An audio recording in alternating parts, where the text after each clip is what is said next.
Hello, everyone. Today we're joined by Simon, wonderful warrior in this fight against gender ideology. Stoked to have him on. Thanks for being here, man. Thanks for having me. Absolutely. So I want to start by just getting to know you and having you tell us a little bit about your backstory and growing up and your life to bring you to the point where you find yourself now, speaking out against this and having been part of it even. Yeah, uh, it's a long story to say the least. So I was born and raised uh, here in Boston, and as a kid, I had a bit of trouble in kindergarten and first grade. I was bullied pretty badly, and I actually found out last year, I think, that my bully's dad was sleeping with the principal, which is some just insane stuff that was going on that was kind of out of my control. And so at the end of first grade, my dad took me out of school and he started homeschooling me. I was homeschooled up through, that end of first grade up until seventh grade. Seventh grade, I started at Boston Latin School. Then at Boston Latin School was rough. I gained a lot of weight. I was also bullied there. I wasn't beat up, but I was still bullied. And I suffered a lot of homophobic bullying, specifically. Like kids would call me the F slur near daily, and of course they would make fun of my being fat. And that's completely reasonable because I was really fat. I think this one story really sums it up. So in eighth grade, it's the day after I came out to my parents as bisexual, and I remember when I came out to them, I sat them down at the kitchen table. I was like, "Parents, I have something important to tell you." And I told my parents I'm bisexual. And my mom says, "Oh, thank you for sharing this with us. This is so wonderful. We absolutely accept you for who you are and all this sort of thing." My dad says, "Who cares?" Grabs a beer and goes to bed. He really doesn't care. No, he said, "So what?" That's what he said. So I come in the next day So what? and I'm talking to my classmate in English class, right? And she's like, "Oh, how did it go?" I said, "Oh, well, really well. My parents took it well." And the kid sitting in front of me, Ethan, am I allowed to swear? Yeah, go ahead, man. All right. So the kid Ethan sitting in front of me in English class, he like turns around in his chair desk thing, and he says, Yeah. "Simon, you're a faggot." And I say to my English teacher, Mr. Gibbons, Ethan just called me a faggot. Now, Mr. Gibbons' response was very quick. He said, "Well, Ethan, you're short." Now, I repeated myself because I didn't think Mr. Gibbons actually heard what I said. And so he said, Right. "Oh, I thought he called you fat." And which is absolutely hilarious looking back at it. At the time, did not feel that funny. I'm sure. So, yeah, it was a lot of that. Wow. So you were getting bullied growing up for being bisexual and for being fat. When you said it was really bad, and they were even beating you up in as young as first grade, was it? Yeah, What when was I was that in kindergarten bullying and over? first grade, I there were two older boys who would beat me up pretty regularly. I would come back home bloody, my clothes would be torn, stuff like that. I never sustained any permanent injuries, really, luckily, that I remember at least, but it was pretty rough. Because that's pretty gnarly for such a young age. I'm just surprised kids were that violent and mean. In middle school or high Yeah, school, I would get it, but wow. yeah. This is Boston public schools. That's what you get. You East Coasters, you're so crazy. You say you're from California. Yeah, we're just like, dude, I'm surfing the waves. We just kind of chill, you know? Have you been to San Francisco?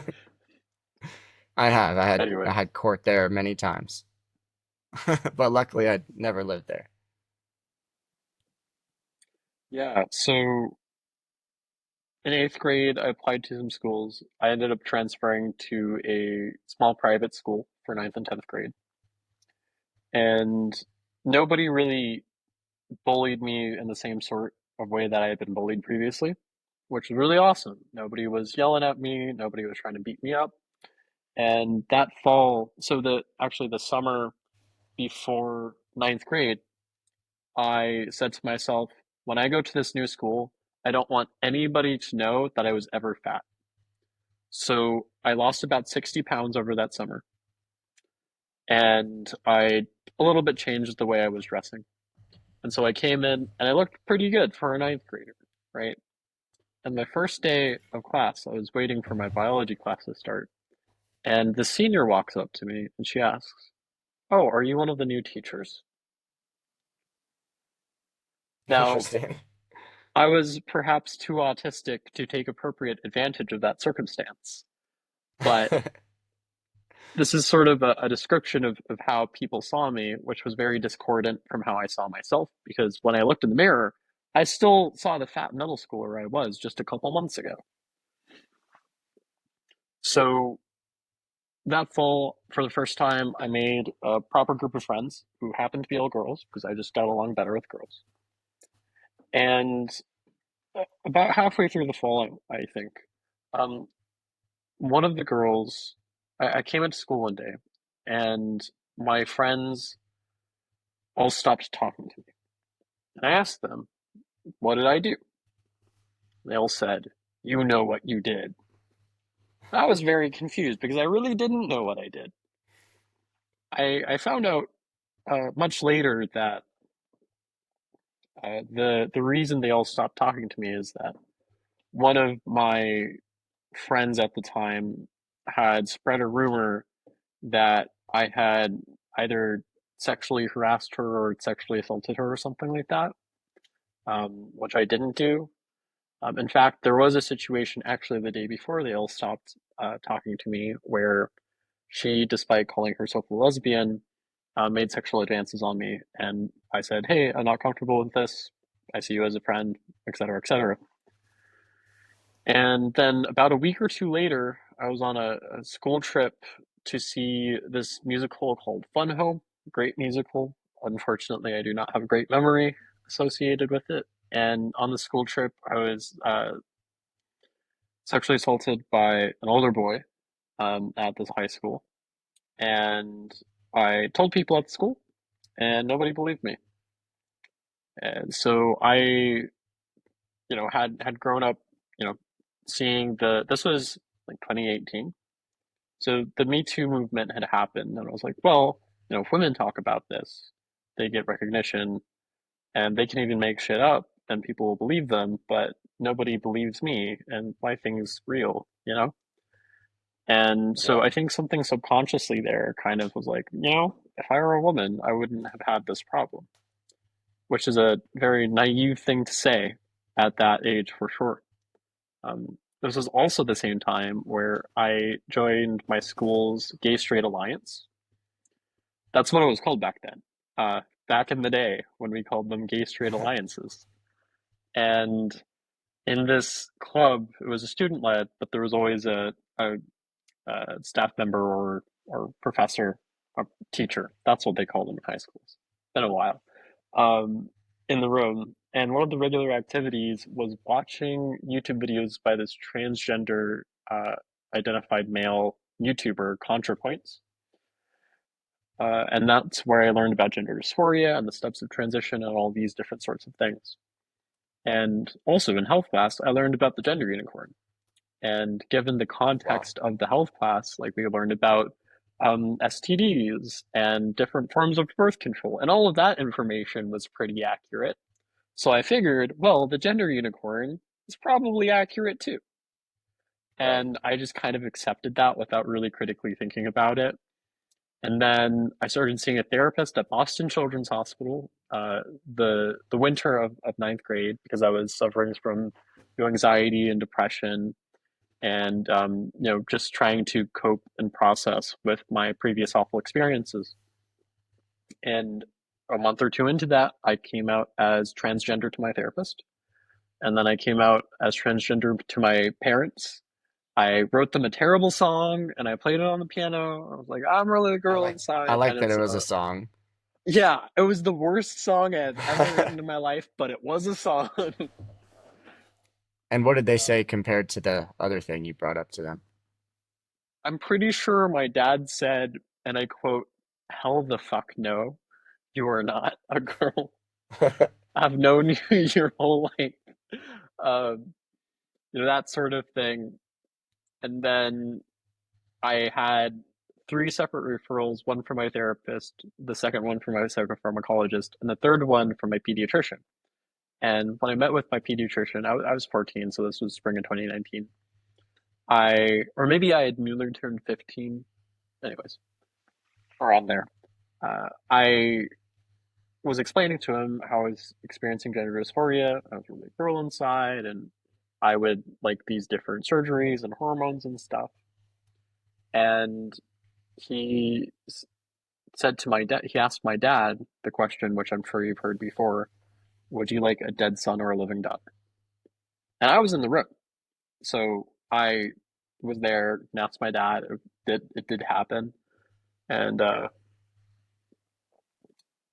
yeah, my dad kind of went ape shit What'd your on dad him. say? Ooh, he said a lot Ape of shit? things. Yeah. Uh, We'd he love to hear. I'm trying to remember. There's this one good quote that's completely escaping me that he brought up again today. Um, but he just chewed the doctor out. He straight up just yelled at him. This pediatrician left the practice about a year later, and we like to think that my dad had something to do with it. I like that. But that is to say, in large part due to my dad's help, I didn't end up ever going to the gender clinic because he refused to bring me. Because in Massachusetts, I believe you have to be at least 16 to get hormones and surgeries by yourself. And at this time, I was 15.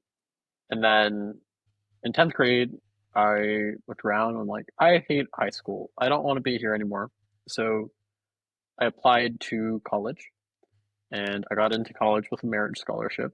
And my first year of college, I was 16. And this was out in the Berkshires. And So this how did is you get into college at 16? How does okay. that look? So basically, well, I applied and they let me Right. in. Is the short answer there. Didn't you have to, like, I Basic don't know, take some GED or something to even get on the level to No, be able to? so the one I went to is called Bard College at Simon's Rock, and they're specifically oriented towards kids who want to leave high school early and go to college. So they don't have a GED requirement or high school graduation requirement. Rather, they have, other standardized test requirements, and I think they had like an SAT requirement or ACT requirement, essays, grades, recommendations, things like that. And I was able to exceed their expectations in that regard. And so my first year of college, and this is my first year of college was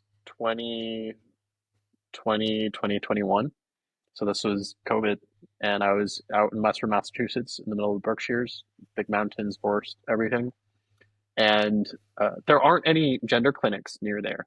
So even if I wanted to, I would have had a really hard time getting that sort of thing without my dad knowing, especially because I didn't have a car or anything. I didn't drive. So, yeah. Okay. Um, I want to pause you okay. and ask a few follow-up questions on a few of these things. First one, how did you lose 60 pounds in a summer? All right. So that's a great question. So, what I did is I did research, number one. I have always been a little bit of a prolific researcher where if there's something in my life which is going wrong, I read about it on the internet and we do science on all of these different sorts of things. So I read about, okay, what is the actual process of losing weight? What does that look like? What happens? And I found that what happens when you lose weight, and in the way you want to, is the metabolization of fat.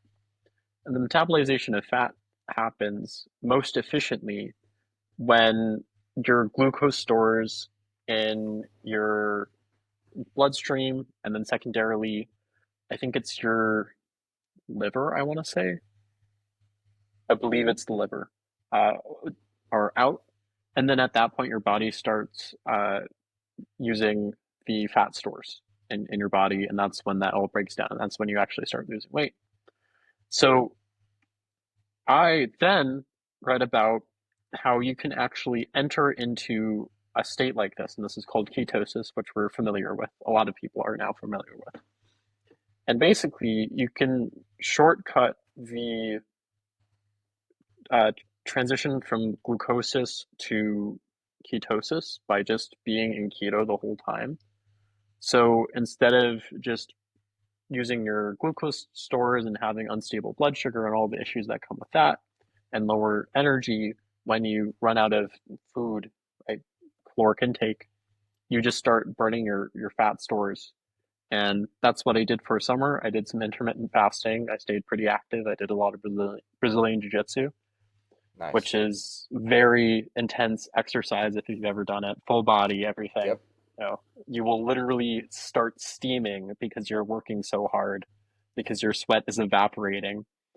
And over a couple of months, that'll lose you 60 pounds, especially if you're starting at, I was like 262 pounds at my heaviest, I think. Wow. Well, that's amazing that you were able to cut that much weight. Yeah, And it was jujitsu's a, excellent for self-defense and good workout, so that's yes. solid that you did that.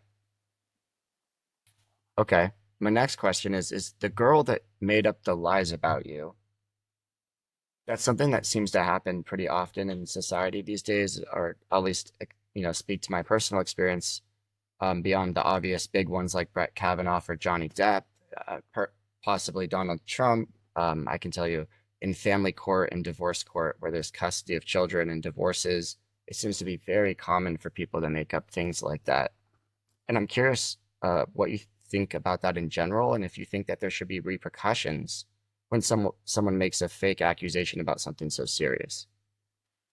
Yeah, so this is where we have to really go back to the fundamental principles upon which our justice system, or any good justice system, is based off of.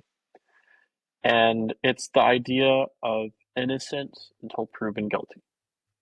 And this goes for both parties.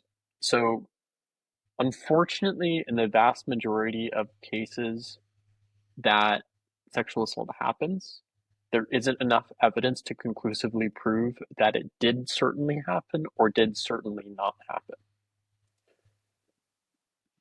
That sucks. And Yeah. there will never be anything we can do about that, because we literally can't do that without risking making a really major mistake. Now, there are some places, some colleges and universities, which will make determinations based on circumstantial evidence, based on, you know, substandard standards of proof, substandard proof, I guess. Uh, and this, of course, impacts guys in college a lot. And there's also the reputational warfare that goes on there. So if you have a case where a woman or a man, right, it doesn't really matter the sex of the person, but we do see the particular trends rather, says, I was sexually assaulted or I was raped by this person at this time in this place. If there's proof that that person was not in that place at that time, then yes, I believe that person should face some degree of repercussions. Because if you're in court, you've just committed perjury. If you're in a system where this is being adjudicated by a university, Title IX department, for example, I believe there also should be a repercussion, but certainly less severe than perjury, where there's like actually a cost to being proven that you're lying. What we really shouldn't do ever, and this goes both directions, is uh, penalize somebody for something we can't prove they did. That's the principle. Everything else, fair enough. That's my point of view. And then the Yeah. last thing I want to say on that, I think, is every time you make a false accusation, you're kind of A, insulting and devaluing everybody who's actually been through that, and B, making it harder for people to get help in the future because people are less likely to trust them once you build this atmosphere where you and I both know it happens all the time that people make false allegations. And that's a cultural issue. And we need to stop because that makes it harder for people who are actual survivors. Yeah, that makes sense. That was a really good explanation of it. Um, I'm gonna ask you something else if you're comfortable. You definitely don't have to be, but I was gonna ask you when you said that something exactly like what we were just talking about happened to you. Um, basically, I was gonna ask if you're comfortable sharing what happened, because in my mind, just as a dude like you, like I in high school age, like I can't even perceive what could have happened, to be honest with you, because I would have imagined that it would have turned into some physical fight or something. I don't really if you're comfortable, and I could even cut this question out if you want. I really wondering, what happened. Yeah, so I'm going to give you a little bit of a preamble, as Okay. I have a tendency to do. So predators, sexual predators, oftentimes are able to select their victims really well. They're able to find the kids or adults even sometimes, but the kids who are insecure, who are already afraid, who probably won't put up much resistance. And at this time of my life, I was pretty demoralized. My friends had all left me, right? I was very insecure about my body. I was insecure, and part of being insecure about my body was even though I had spent the whole summer doing Brazilian Jiu-Jitsu, I was kind of insecure about, fighting a 17, 18-year-old guy when I'm this 14-year-old who has all of these things going on, right? And there's also the situation where this boy he was a pretty high status guy, and he could make things a lot more difficult for me. So that was all kind of the background that kind of colors my response here. So what happened is we were watching this show, this musical, and the rows were set up such that you can't really see what's going on in the row ahead of you, but you could see the row behind you. And so when you're looking forward during a musical, it sets up a situation where nobody can really see what's going on, especially when it's dark in the audience, and especially when there's sound and music and stuff going on. So under this cover, he basically um,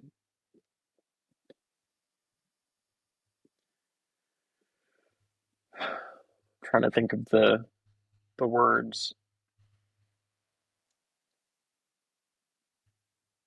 He groped my crotch region. Um, he whispered in my ear, "I know you like that," um, without anybody noticing. And that really, it's not nearly as bad per se as a lot of the stuff we hear about, but when somebody's touching a sexual part of your body non-consensually and you're telling them to stop and that you don't like it, and then nobody believes you or nobody gives you any sort of support when you share about it, that really impacts your mind, especially when you're an insecure 14-year-old boy. So yeah, I guess that's without going into too much detail. I appreciate you sharing it. It sounds terrible and inappropriate, and it's just heartbreaking, really, because I wonder, and then you'll probably end up telling me this, but if that in any way ended up playing into anything else that happens later on with you. Yeah, I mean, 100% it did. There are few things that alienate yourself from your body more than being sexually assaulted or sexually harassed or groped or molested, whatever you want to call it. Yeah, And what greater signal of your dissociation from your body is the desire to chemically and surgically alter it in such a significant way that you see in transition procedures. right. And when you went to these doctors or psychologists, how quick were they to affirm the Oh, idea it that was you could be immediate. trans? It was immediate. First I mean, day, first the second, moment I what do you said it, mean? the moment I said I'm trans, the immediate response was, "You're so brave. Thank you for telling me. Here are the things you can do. I Tell just me feel like that's more." so important for people to know. Yep. And especially uh, when you start changing your pronouns. For example, I went into it kind of slowly because I was afraid because I was the only trans identifying kid in my high school at this time. I went to a pretty small high school, to be fair, but still, I was venturing into back then uncharted territory at my high school. So I did go to a summer camp at this time, and there were, I think, two other trans identified kids there at the time. It was a creative arts camp focusing specifically on theater. Surprise, surprise. And this is before the massive spike at the beginning of COVID. This is pre COVID, right? And so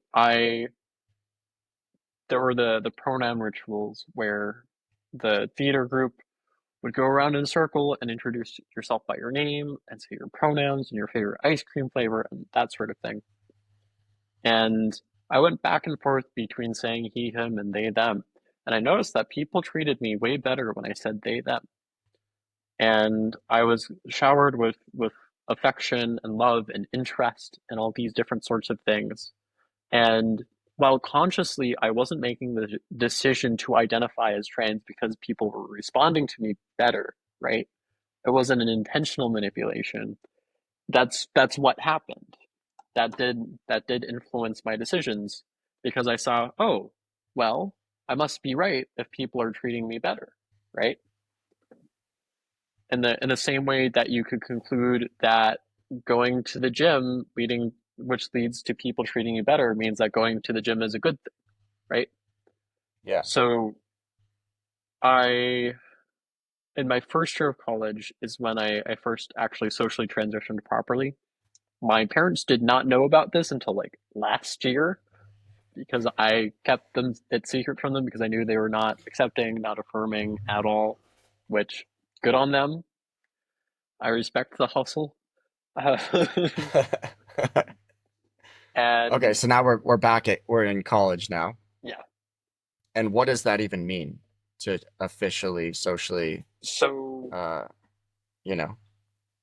my first week, I so before going there, I had a friend who was also going there, and we requested each other as roommates.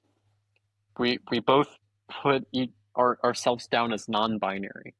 She was a woman or a girl, and I was a guy, and it was perfectly normal.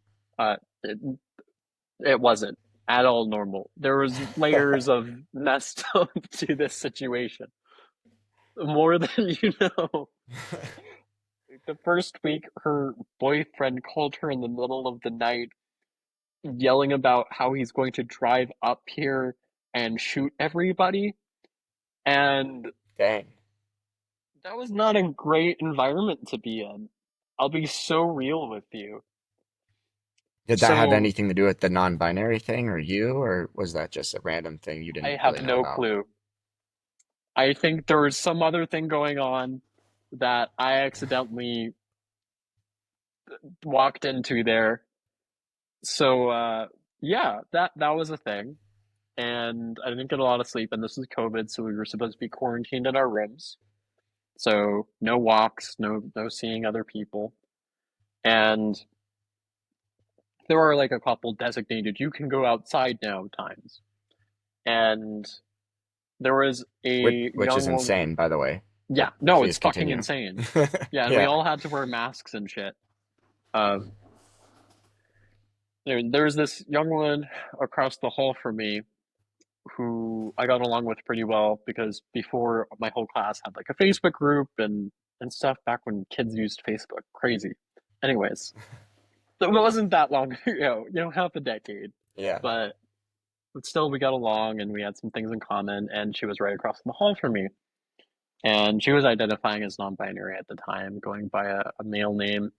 And I, went out to get the trash, I think a Friday evening, to take the trash out rather, of the dorm room. And she just happened to be there. And I was like, "Hey, how are you doing?" She's like, "Would you like it?" She asked me if I would like a chocolate pretzel.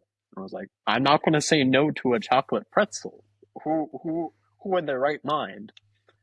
And one chocolate pretzel led to another chocolate pretzel, which led to me being in her room. Now, this was the first time I had ever seen somebody with a double mastectomy scar. And she was 16 at the time. She had gotten it when she was 15 the year before, from California, actually. That's a And tragedy. And she Hansel and Gretel'd you pretty good with the chocolate pretzels. yes, she sure did. Yeah. And all of a sudden, this concept of transition, which seemed like just out of my reach, because it's not really real until you actually see it and feel it, became real. And that, I think, set up another domino in my head, which then tipped over a year or two later. And in my first year of college, I met a lot of other trans people, and I realized that I really didn't like them. Uh, most of them were Why didn't communists. you like him? Most of them were communists, number one. I was never Okay. really a communist. I always thought communism was stupid and didn't work, and was this single-handedly the most murderous ideology of all time, which is just a historical fact, which not a lot of people in our generation are privy to. But so I would debate with my fellow trans people about communism, and I would notice that they would make consistent logical errors or omissions of fact. And then I would start to notice these things when we talked about other things. And I noticed that they would make those errors when they were talking about why they're trans and why people should get these different interventions and stuff. And I think it all came to a head. So my dad had recommended me the book Woke Racism by John McWhorter. I have it I think right over there. Yeah, I think it's over there. Anyways, and John McWhorter graduated or went to Bard College at Simon's Rock undergrad. He's basically the preeminent African American alum of the college. And the book is about what you think it's about. And in freshman seminar, my first semester, we were talking about affirmative action. Now, having read John McWhorter and developed my ideas about the subject, I shared with the class that I thought affirmative action was racist and stupid and didn't work.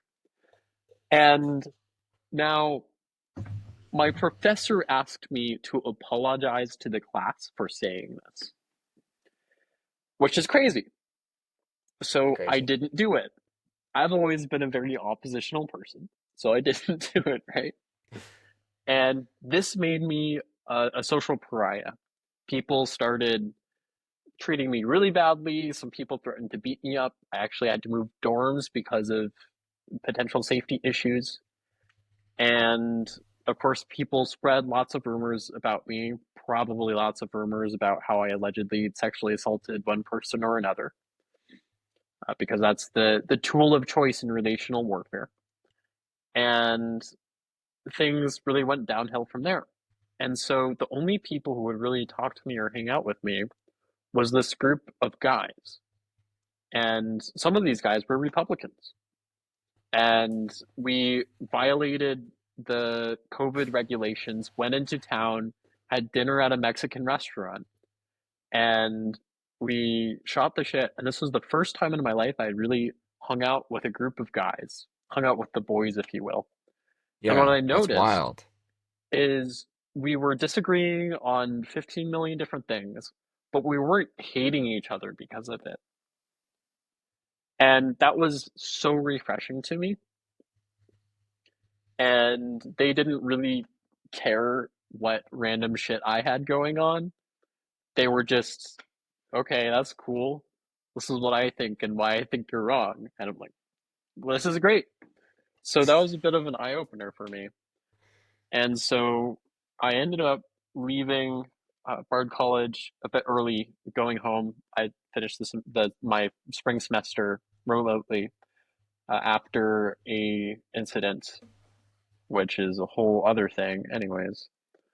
And basically, I applied to Berklee College of Music that spring because I was like, I don't like it here. It's not great, and I really want to do more music. I got into Berklee College of Music, and then I went to Berklee College of Music. My first year there, I was 17, and second year of college, and I joined a sexual assault survivor support group. And this is one of the biggest things that this was kind of the last nail in the coffin that made me return to being a guy and being okay with that. And just the act of hearing other people's experiences with this sort of thing and being able to open up and share my own experiences was so healing. Very cliche, but it was. And helped me integrate with my body and my emotions and everything.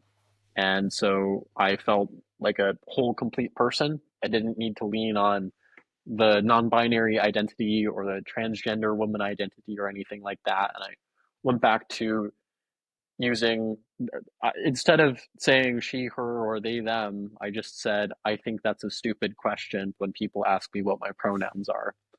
I like that. So, yeah, that's kind of the course of my transgender identification. That was a wonderful explanation. A lot of detail, and you really kind of put into perspective like some of the ways it happens, some of the ways people treat you differently, the people in the community, the boys, I'll just call them. It's interesting dichotomy for sure. Yep. So then what made you decide to not just have the living experience of fully being a dude again or whatever you want to call it, but to move to the next step of talking about it publicly? Because that's a big step. It's scary. You probably very vulnerable.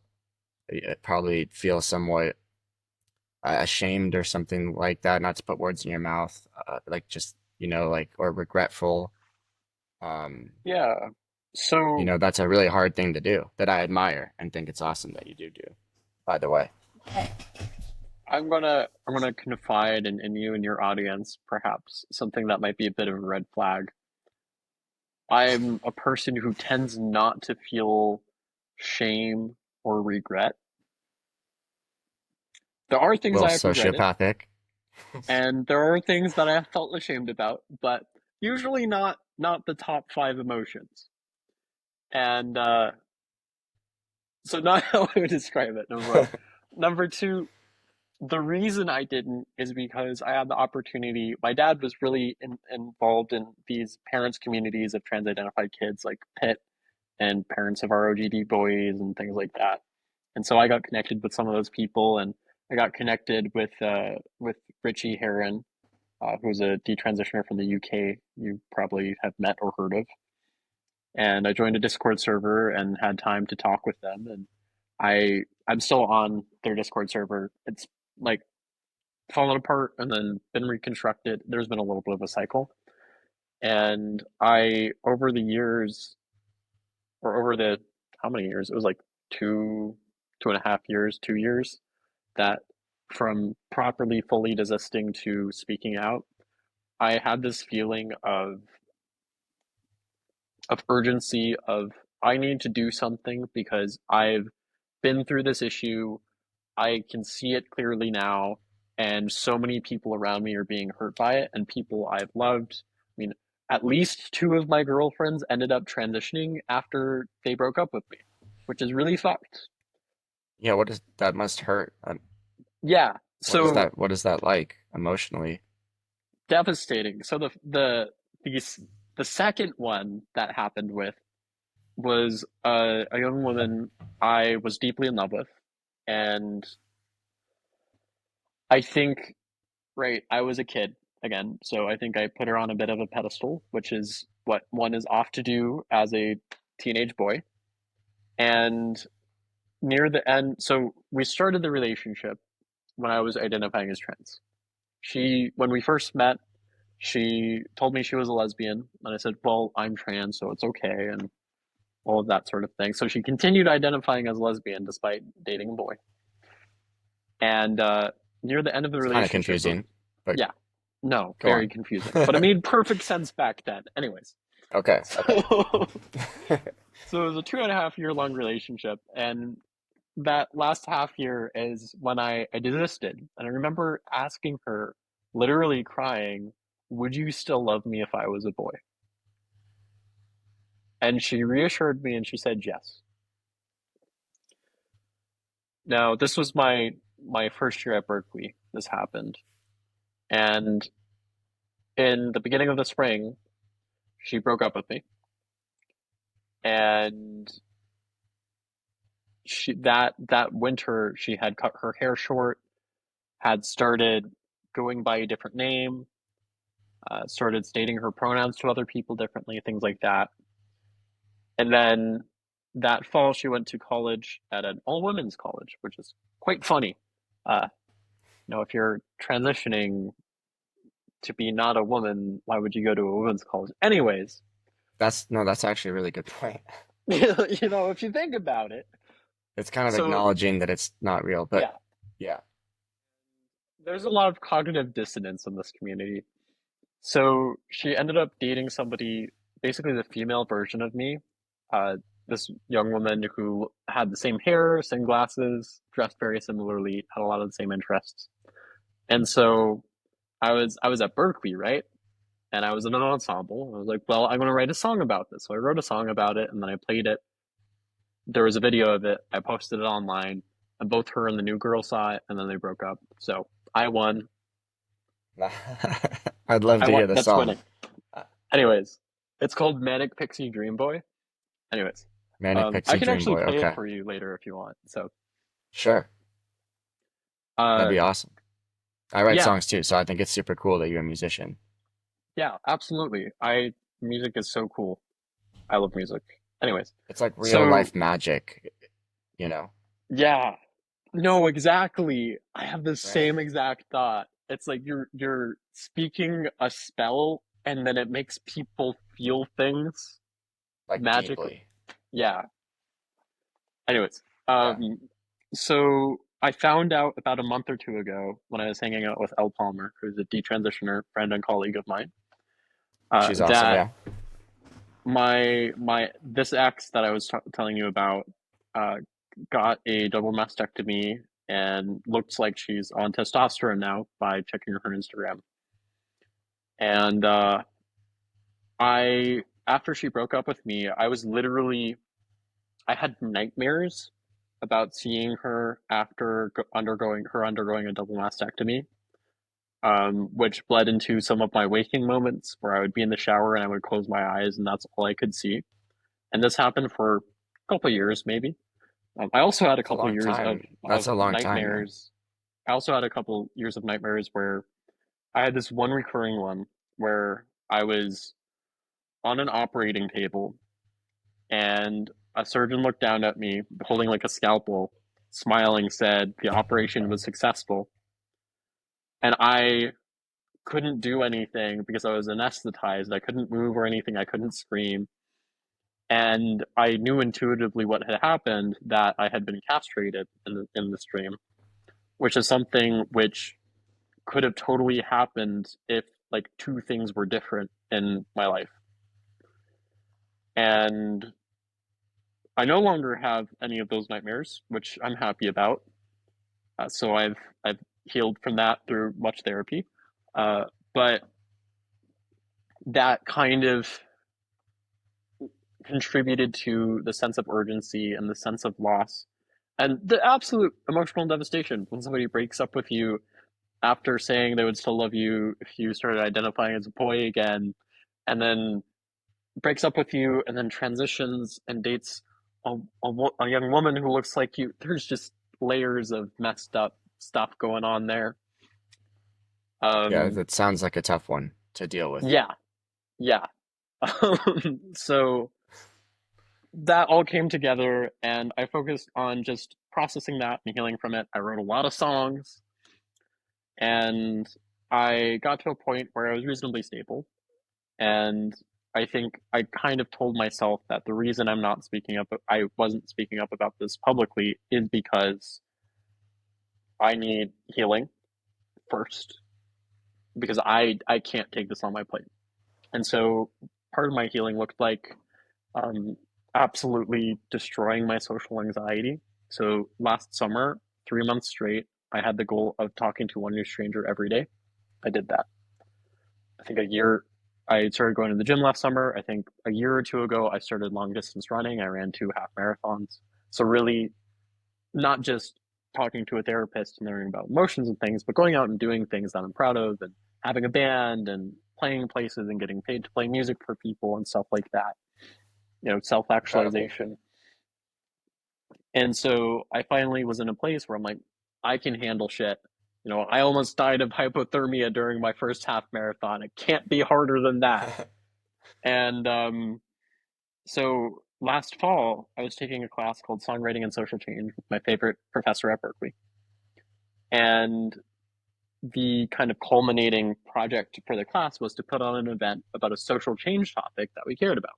My classmates did things like homelessness and the burden of motherhood and eating disorders, et cetera, et cetera. And after some workshopping, I decided that I wanted to do one on desisters and detransitioners because I was one of those, right?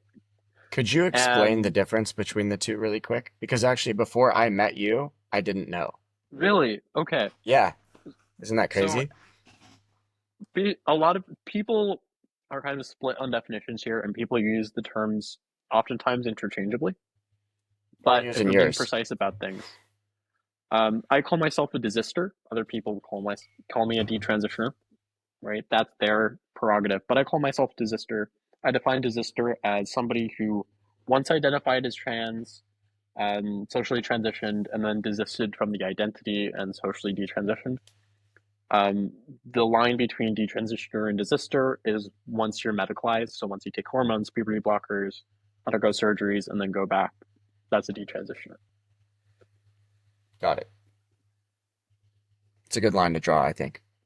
Yeah, and I think it's useful for the medicalization aspect because there's a lot of extra stuff that I did not go through, which I will never fully be able to understand because I didn't experience it myself on the medicalization side of things. Um, Whereas there is that shared element of the social dynamics and everything. Right, and those nightmares, man, something about that just bone chilling. They're just so they just seem like exactly what your heart would be worried about. Yeah. It's crazy. Um, so right last fall, I make an Instagram post. I put up some posters around about my event, and I wake up the next day, and it's like mid October or something, to over 400 hate comments on my post about the event from classmates saying things You are like so "walk off a so cliff." good at getting bullied. It's crazy. I don't know if I've ever heard of someone being bullied in so many different instances and times and ways. I'm skipping Didn't mean to over a cut you couple off, of bro. times too. This is the third time I was canceled. Right. Anyways, so I like that. Hate I'm going to mail. start telling people I'm really good at being bullied. I think that's going to be Yeah. one of my lines now. Um, so yeah, people told me to rock off a cliff and threatened to, sexually assault me and throw groceries at me and expired groceries specifically. And they said my music was bad and all these different sorts of things. And one of the funny things about insults on the internet is, especially on Instagram, you can just like click on the people's names and then see their profiles. And whenever somebody insults you about something specific, click on their profile, scroll down a little bit. And if somebody insults you on your hair, almost always they're bald.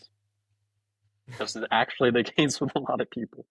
Um, Number two, if they insult your music, they probably have bad music. Was the So case. things they are insecure about, potentially. Yeah. And so, I after this kind of first couple days of freaking the fuck out and being like, if I go on campus, am I going to be okay? I kind of was able to learn that the people saying these things are people. They're human. They're flawed. They have their own lives and issues. And they're kind of in the same way that I was captured by the trans delusion, they're captured by it too, really. And I started to have some empathy for that.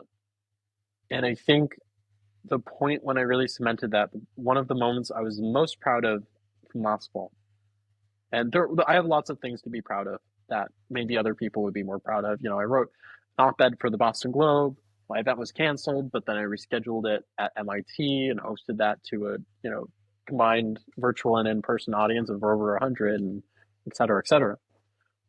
The thing I was the most proud of is one day I was walking out of Berklee, after class, and the anti-fascist socialists club was tabling in the lobby, and one of them said, "Hey Simon, fuck you." And so in that moment, I was feeling angry. Uh, I wanted to say a lot of things, which I did not say. I could have continued walking and ignored it. I could have yelled at him, but instead, I chose the secret third other option, walked up to him, and said, "Hey, my name's Simon. Nice to meet you. Why'd you say that?" Because I'd never talked to this kid before. And he said, "Oh, you're transphobic." So I asked him, "Okay, why am I transphobic?" And he said, "Oh, you posted this thing on Instagram." I asked, "Okay, tell me about the thing I posted on Instagram." He's like, "Well, you said this." I'm like, "Okay, show me what I said." And I just kept asking him questions and listening. And eventually there was a crowd of them. They were talking to me, and there were some onlookers, and somebody literally had some popcorn. And 3 hours later, I get apologies from basically the whole table of kids, and I shake all of their hands.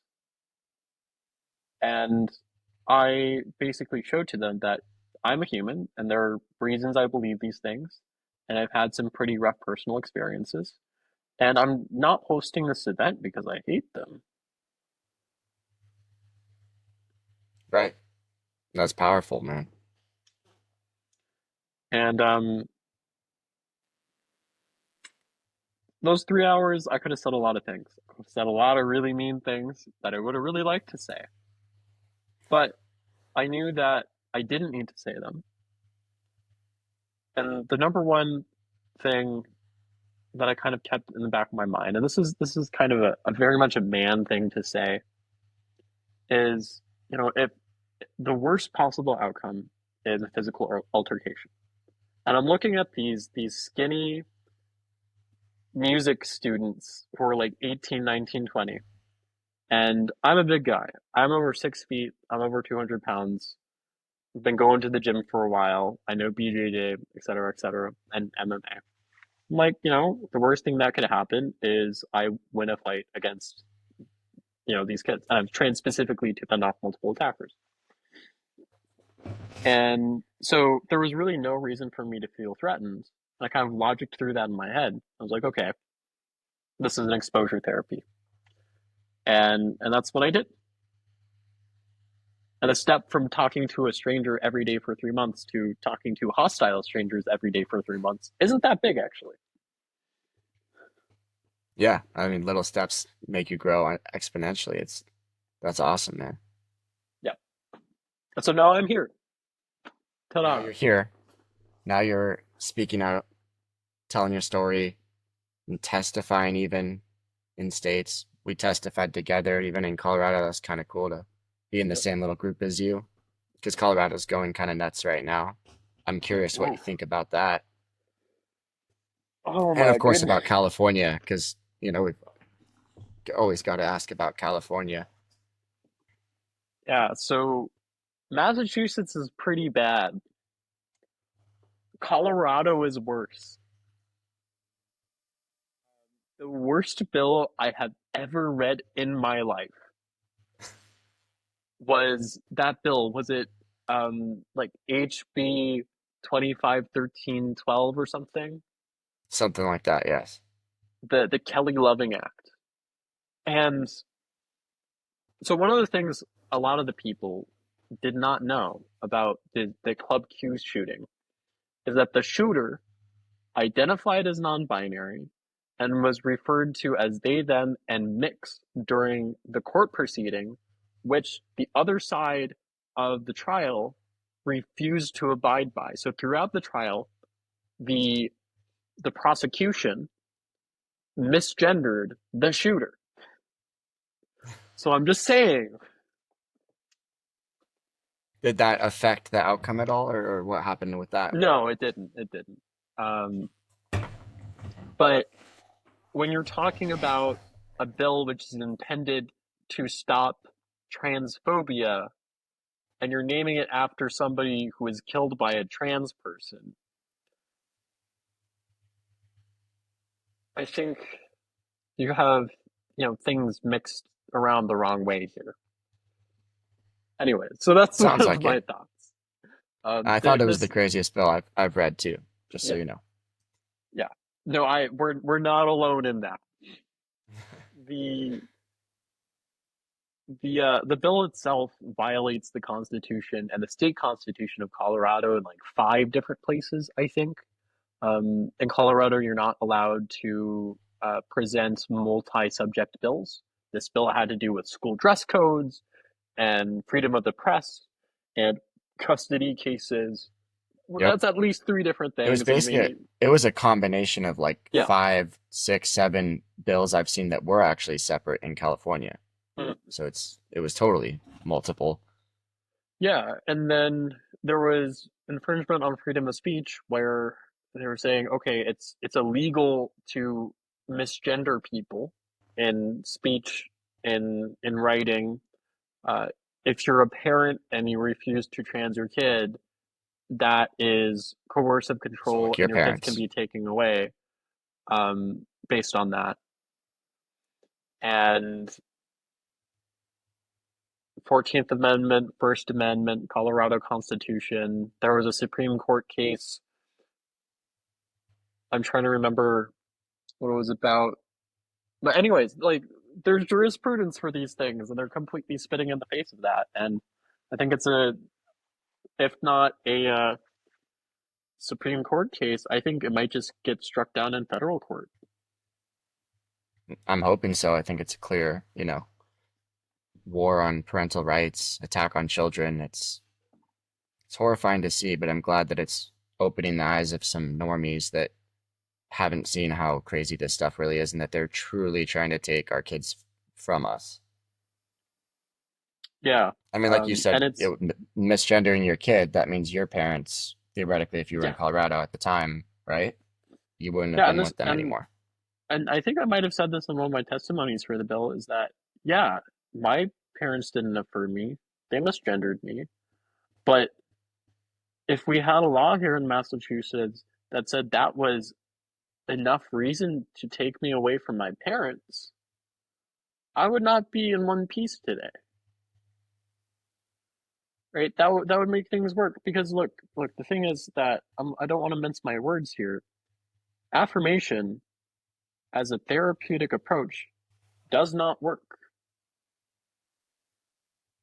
What do It you mean by doesn't. that? We don't tell anorexic people, we don't affirm that. Do we affirm schizophrenia? Yeah. Do we Yeah, affirm we don't, if I'm a therapist and I'm seeing an anorexic teen girl who's emaciated, I'm not going to tell her, "Oh yeah, you're really fat and we're going to give you Ozempic." It's right? ridiculous. And the trans thing, And my first therapist was affirming, my second therapist was much better and actually focused on the real issues I had. The trans thing is basically an excuse to ignore treatment of underlying issues and things like depression, anxiety, autism, because the transgender gender dysphoria diagnosis is this idea that, oh, if you transition you won't have all of these problems. Right. And yet And it yet seems to be the here we are. opposite of the truth. Yeah, Yeah. it actually makes things worse. Whoa, crazy. Right. Who knew cutting little boys' dicks off makes things worse? I mean, how are we even at that point in society, right? It's just, it's mind bending to even think. And I feel this just insane momentum pushing back against it. I feel like we're going to win this. I really think normal people are fed up with this. And Yeah, it's I just a matter of time before it ends. I hope so. I think we are near the peak or after the peak at this point, but just as it took a really long time to build up over decades, basically, it's going to take a long time to really wind down. And then, of course, we're going to have some new crazy bullshit. Excuse my French once more. And yeah, I think that, again, this is where I get a little more esoteric on you. Uh, the trans issue is symptomatic of larger systemic issues we have in our society. Uh, these are What are those? problems with our institutions, problems with our culture. And I'll point you out a couple of things. So, if we're looking at psychiatry as a profession, I was talking to a therapist who's studying to be, I believe, a licensed family and marriage counselor, therapist, something like that. There's a specific qualification out in California. And she actually wrote a Substack piece about our conversation recently. But she texted me the other day that in her therapy class to become a licensed marriage and family therapist, she was shown a video, her class was shown a video that was a how to guide for bondage. I'm not sure the relevance of a family therapy and bondage. She she's been taught that teaching autistic kids social skills is oppression.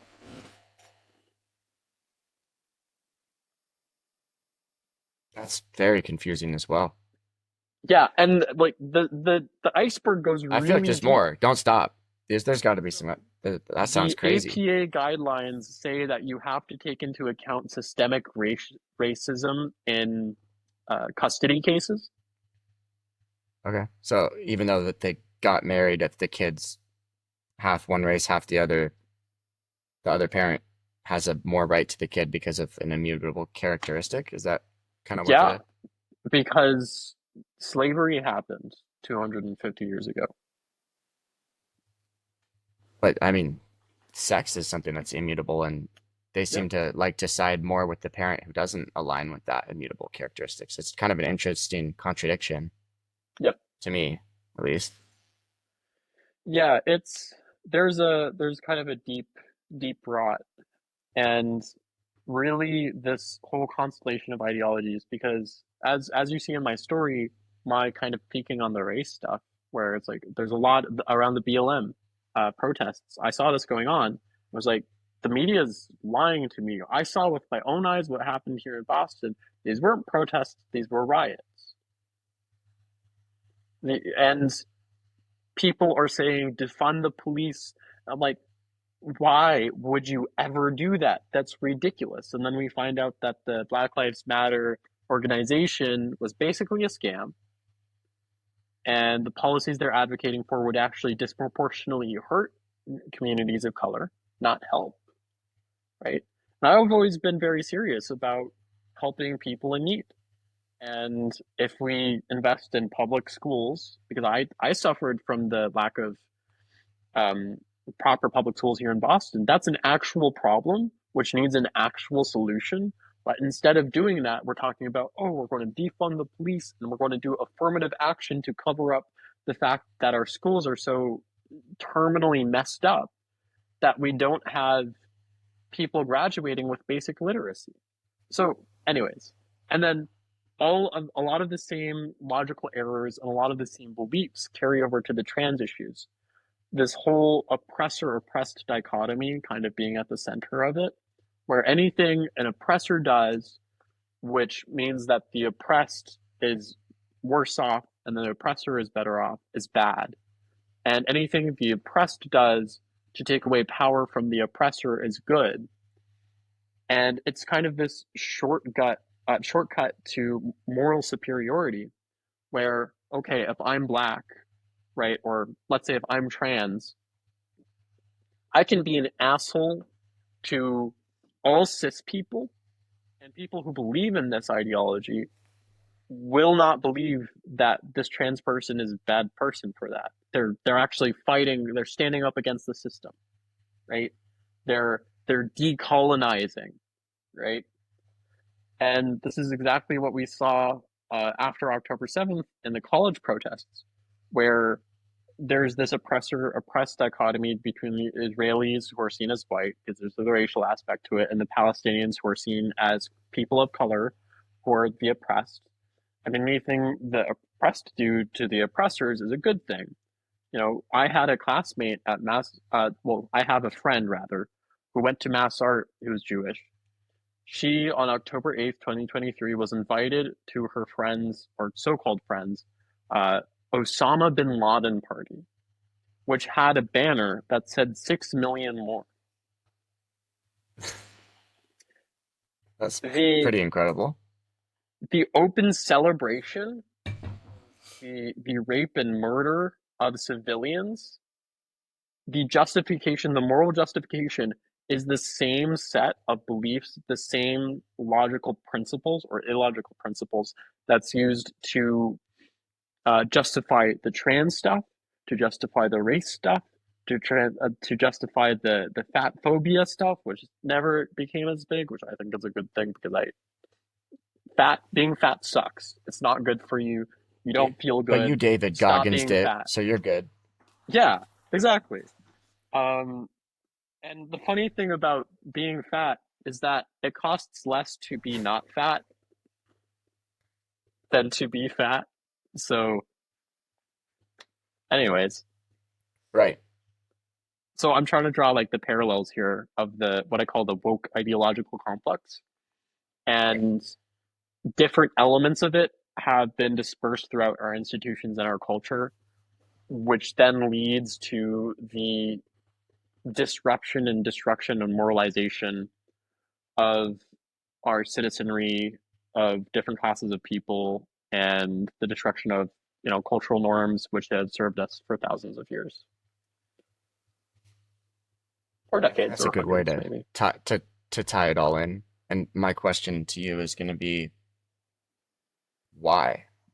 Why do you think this is happening, particularly even the trans stuff? But it seems like maybe you want to answer as a whole. But either way, up to you. I'm very curious as to why so many people are buying into the trans ideology. Yeah. So the trans ideology specifically, I think the biggest reason that people are buying into it is because they've been grouped in with the LGBT community. And everybody remembers the whole fight for gay marriage and gay rights. Um, Gay marriage was legalized in my lifetime. I think it was 2008, I believe. I might be wrong about that, but that's a big deal. That's a big win. We all saw what, or people saw what happened during the AIDS crisis and how the government treated gay people who were disproportionately suffering from the disease awfully, and they died in great number. And I think that a lot of people saw that and either felt guilt for not participating in the activism or for what had happened to whatever degree and said, we're never going to let this happen again. And with once trans starts coming along, it was marketed in such a way that this is the new gay rights. And we saw what happened with the last gay rights. We really messed up a lot of things. So let's not mess up things this time. And from the start, it was ideological. It was an activist thing. It wasn't a medical thing. It wasn't a scientific thing. because it was portrayed as the next gay rights movement. And if you look at, if you really go into the history of the whole thing, it kind of all started in the US, I suppose, with John Money, who was a pedophile, where he unconsensually performed sexual reassignment surgery on a young boy, or raised the boy. There was a lot of stuff going on. It was But really messed up.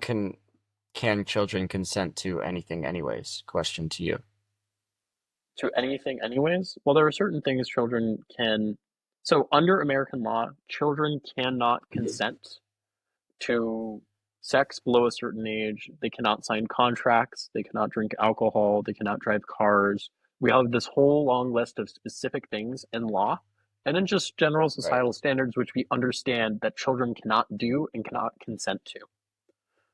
So, if children cannot sign a contract, a valid contract, I think it's reasonable to say that they're not able, a legally binding contract, they're not able to consent to surgery or hormones or things which will permanently alter their body. Or I'd piercings. have to concur. You need a parent at least for to get ear pierced. Yeah. But now in a lot of states, I believe it's 12 years old, children can make a lot of medical decisions for Yeah. themselves. Which is really messed up, man. And then also if you look at WPATH, which is the main international organization pushing this, they have a ton of funding, and they're an activist organization. They are not a healthcare or organization or a union of doctors or anything. They do have doctors as part of them, but a lot of their leadership has. We actually know now that part of their standards of care was pulled from a pedophilic, fetishistic comic book strip, Wow. which one of the members of WPATH was either the writer and illustrator of or was a fan of, because there's a number of people in WPATH have what's called a eunuch fetish, where they're sexually aroused by castrating young men. That's horrible and demented. Yeah, Yeah. and they make a lot of money off of it. It's become like at least a $4.4 billion industry, according to I think it's like a 2023, 2024 estimate, um, in the United States. And so once you have an economy popping up around it, both politically, socially, and medically, it has a lot of steam, and it's gonna continue on. And the rhetorical landscape for it has been pretty rough, because anybody who says anything against it, you can say, "Oh, you're a transphobe. That means you hate trans people, and the only reason you're saying the thing you're saying is because you hate trans people. So we disregard everything you're saying." Um, the rhetoric around the whole thing, asking people, if you one day woke up in a woman's body, how would you feel? You know, um, as a way to try to explain what being trans is like. And yeah, I think part of if you zoom out to another level, what we see throughout history, we see these great civilizations rise and fall. And near the end of a civilization or a nation or a, you know, empire, you see after things have been successful, like after the Pax Romana in the Roman Empire. I'm bringing the Roman Empire up, of course I am, right? Every man does, I think it's right? cool. I'm a big fan. You've basically conquered the known world. You have everything. You have it all, and then you slide into decadence, right? Things start crumbling. You're unable to maintain things. You start having to give the people bread. You create a social welfare system. You give them, entertainment, and you give them bread, and you kind of coast along. And the barbarians come in, and they mess you up, because your people have become weak. Uh, no wars have been fought. No struggle has been had.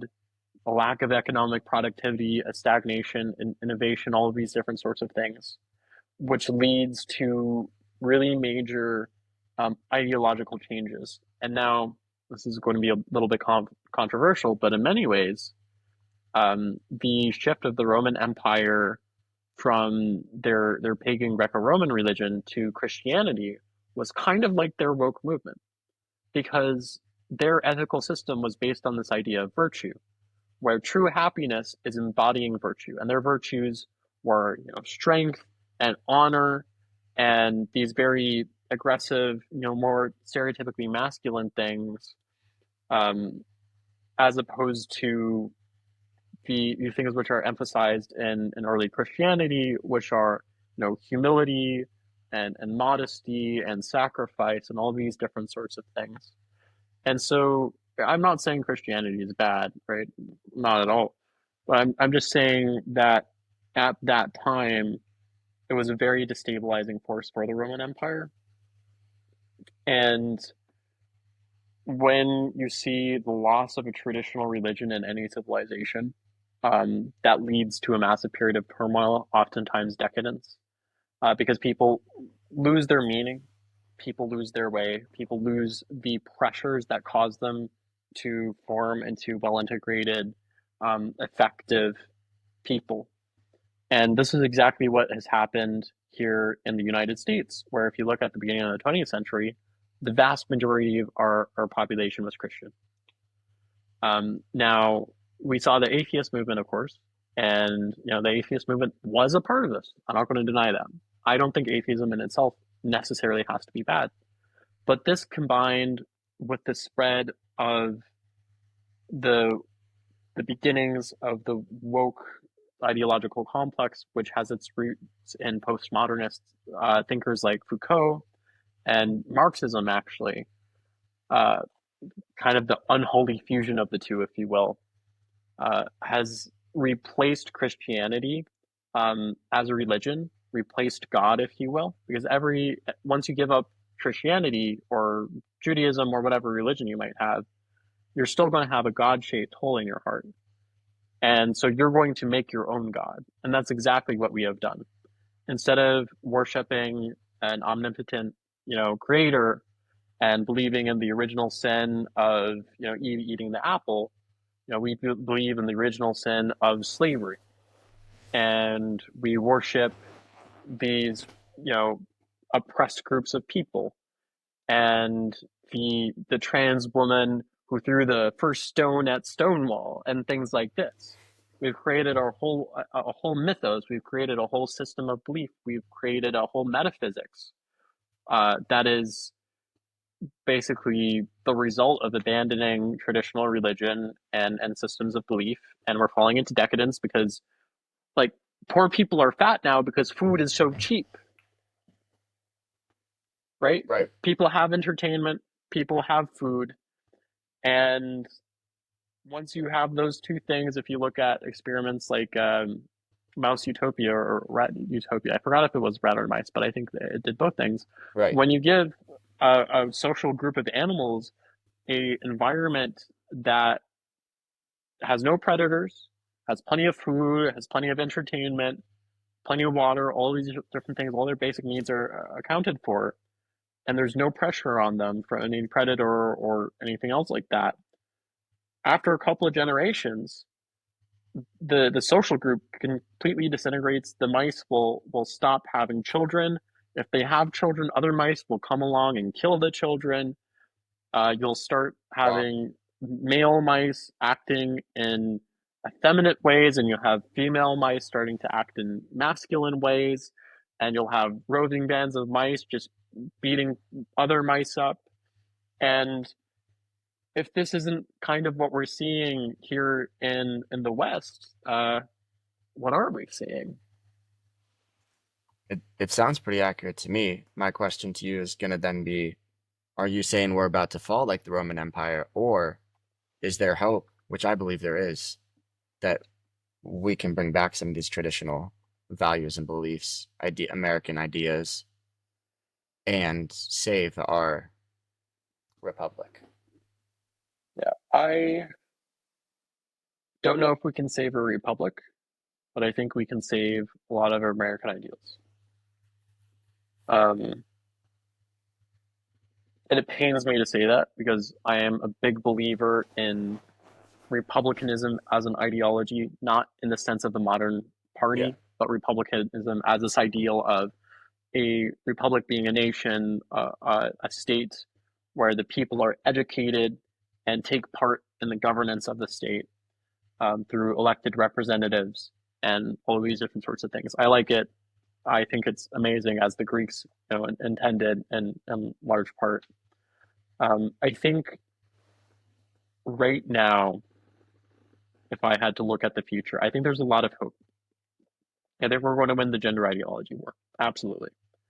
I think Me too. wokeism in its modern form will go away. But I think what we're going to see going forward is what we've already seen is a rise in authoritarian tendencies on both the left and the right. Now, I think it's 80% left and 20% right. But through Trump's presidency, we have seen instances where I agree with a lot of the things he's done. I have disagreed with some of the things he's done. And I think my biggest disagreements with him are these actions he's taken, which basically, flaunt jurisprudence, which flaunt court decisions, things like this. And, we could get into the nitty gritty of that. Um, but he has ends in sight. All of his ends I agree with, but the means are really pushing the envelope of what a president is allowed to do, what a president is allowed to disregard. And we had a Supreme Court case, I think, last year that said the president that extended the immunity of the president uh, past um, to a great deal. So under that particular Supreme Court decision, I'm trying to remember specifically the name of it, but a sitting president could, under the Supreme Court ruling, order his political opponent to be assassinated by SEAL Team 6, and the American people, the American justice system, would have no recourse. So the systems are already in place for things to go to hell in a handbasket to move this very authoritarian direction on both sides. And I think that my question is, right, that's the battle of tomorrow, right? And to a certain extent today. Um, my question is, which sort of authoritarianism works out, right? Because we could live under an authoritarian system which enforces, traditional American values and some evolution of them, some evolution of Judeo-Christian values, for example, or we could live under an authoritarian communist system, right? I would far prefer the former than the latter. I would prefer neither, but if you count the number of people who died from the different sorts of authoritarianism, it's pretty clear that communism is by and far the worst. But this is me Yeah. in my Significantly. armchair intellectual political analysis. So take that for what you Well, will. I would you did say we're going to win the war on gender ideology. Why do you say that? um because number one, truth is on our side. Number two, the vast majority of Americans already believe and agree on a number of things. Number one, majority of Americans believe that so-called trans women should not compete in women's sports. This includes the majority of Democrats. Number two, the majority of Americans, including the majority of Democrats, do not believe that children are able to consent to sex change procedures. We have the polling data, recent polling data showing these different things. So the majority of the American public, for all intents and purposes, are against the majority of the gender ideology as we see it today. Because we are in a democratic system, despite what some people might like to allege, um, you can have democratic authoritarianism, by the way, putting that out there. It's worse than being on the more libertarian side, but it is a thing. Um, People are going to be voted out of office who are complicit or encouraging the castration of children. It's going to happen. 5 years from now, we're going to have 5 times the number of detransitioners. We're going to have tens of thousands of them speaking up publicly. Lawmakers are going to have to look their harmed constituents in the eyes and explain to them why, under their watch, they were castrated, they were mutilated, all of these different sorts of things. And a lot of these constituents are going to know that part of the reason they did so is because of lobbyist groups, which were connected to medical groups and hospitals, which were making billions of dollars off of this. That's going to happen. Is it going It to is. be 5 years from now? Is it going to be 10 years from now? I don't know, but I think 5 years is pretty reasonable. Between one of the two, it'll be over completely, in my opinion. 5 to 10 years. But I'm wondering how we're going to get there as far as, do you think we're going to get a federal law passed? Do you think it'll be a Supreme Court decision? Do you think every single state is going to have a ballot initiative or something similar to outlaw this stuff? And then even if it's outlawed, what about the people that were already receiving it, the detransitioners, the people in custody battles where, of course, someone hasn't seen their kid for years? Can you just give that kid over now that it's child abuse to do that? I mean, there's so many complexities. Yep, Like you said, it took a absolutely. long time to get it in.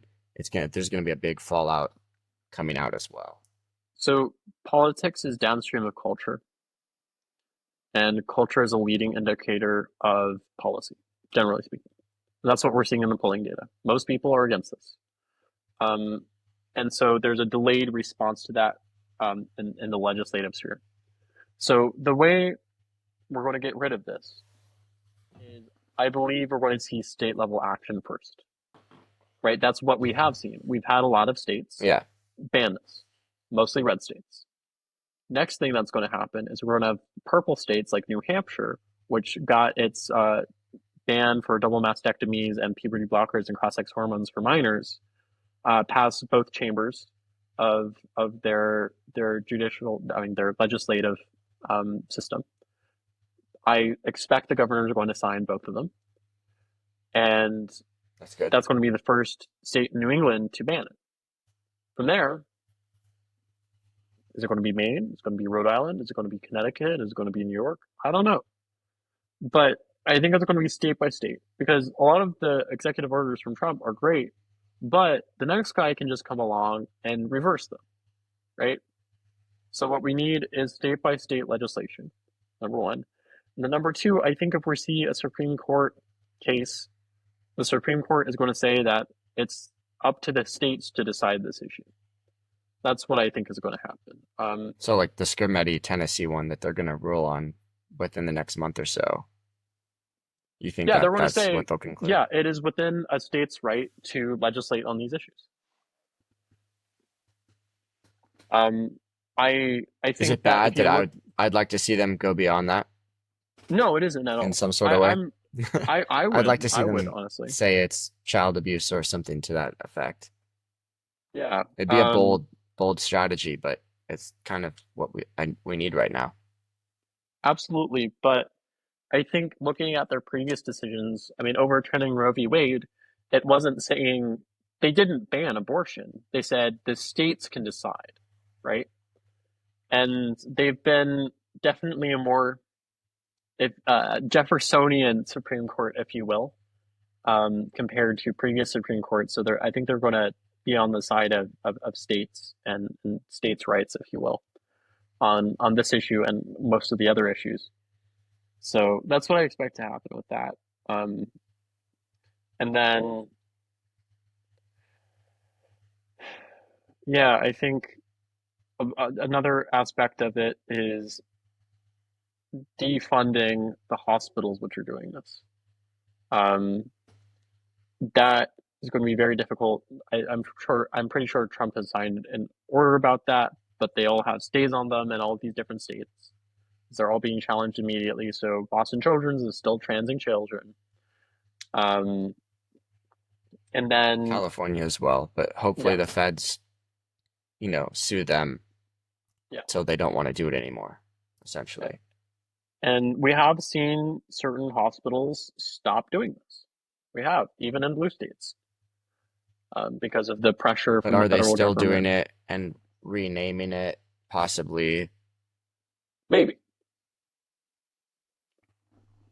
But we're seeing a But shift either way in a positive yeah, direction. if they're at least stopping to advertise it, well, it's going to be harder for gender distressed kids to get their hands on that so-called cure. Right. Um, yeah, I think then when we're talking about detransitioners, I think that uh, what we're going to need is bills which are going to provide a detransitioner's bill of rights, and there are two big elements to that. Is an extension of statute of limitations to sue medical providers who did these things to detransitioners, and secondly, mandate insurance coverage for detransition related procedures, or say that the people who transitioned you now have to pay for the detransition. That's what I would like to see. I don't think we've seen specifically that approach in any state yet. But that might also be kind of implicit into suing a provider as part of the damages. Uh, Yeah. I mean, I so think both those sound phenomenal. yeah, and I was going to we ask saw in you, Texas recently, I believe, yeah, um, a detransitioner's bill of rights passing both houses.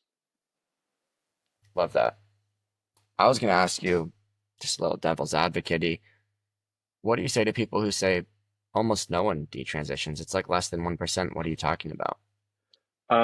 So that's a lie. WPATH has publicly stated, or has stated, that it's at least 30%. I've heard a lot of people say it. Are you sure?